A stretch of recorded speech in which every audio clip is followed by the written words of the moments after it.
Alors la transition, c'est un sujet qui est au centre des préoccupations du Corsi depuis longtemps. Donc on a concrètement un groupe de travail qui travaille sur la transition depuis longtemps, avant même l'existence du plan de transition. C'est un groupe dans lequel on porte des actions très concrètes. Donc par exemple, on a mis en place une plateforme qui va recenser toutes les initiatives justement qui existent sur le campus pour que les gens puissent s'en inspirer, rentrer en contact les uns avec les autres. La vraie plus-value qu'il y a derrière ce plan de transition, c'est le fait qu'il a été co-construit avec les acteurs et actrices de la transition sur Louvain-la-Neuve, mais aussi sur les autres sites de l'UCL évidemment. Et donc les étudiants et étudiantes ont pris part active à la construction de ce plan et ont pu appuyer certaines propositions qui nous semblaient vraiment importantes dans ce plan. Avec la Green Team, on fait surtout de la sensibilisation. On essaye surtout de sensibiliser et d'amener l'écologie dans le campus, dans les sujets, dans les activités, que ça soit une des thématiques. Et puis c'est aussi via ce groupe qu'on a été impliqués dans le plan de transition. Donc, il y a eu 6 membres du Corsi qui ont été représentés dans ces groupes. Et donc ces 6 personnes ont eu différentes réunions avec des experts, avec les représentants de tous les corps.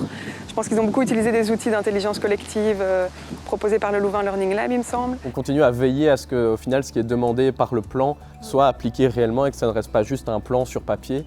On a aussi tout un effort, nous, de notre côté, à juste mobiliser les acteurs et actrices du développement durable et de la transition écologique.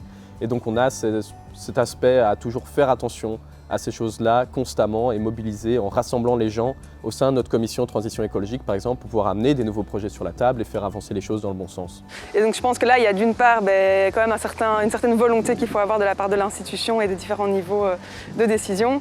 Et puis il faut aussi que ça prenne sur le terrain très concrètement à des niveaux très locaux.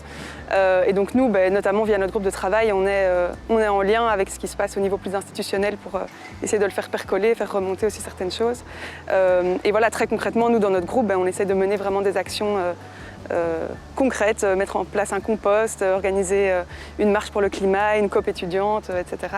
C'est ça, on essaie de faire des activités qui sont accessibles à tout le monde. Et c'est des petites actions que, justement, c'est ça un peu le but, des petites actions que tout le monde peut faire, que ce soit pas juste axé sur l'information, mais aussi sur l'action, justement.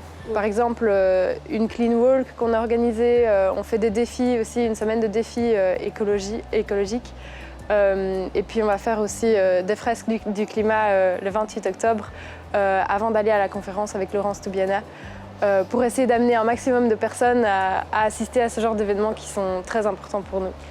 Ouais, je pense que c'est pouvoir se mobiliser pour amener à l'agenda politique des vrais changements concrets le plus rapidement possible, et que ça, c'est pas spécialement notre qualité d'étudiant ou d'étudiante, mais aussi en tant, comme le disait Eva, de citoyen et de citoyenne au final. Je crois que les défis sont vraiment immenses, donc parfois c'est entre un élan super positif de vouloir faire bouger les choses et parfois aussi de se dire il y a tellement de choses à faire, est-ce qu'on va y arriver, mais en tout cas il y a une volonté, ça c'est clair.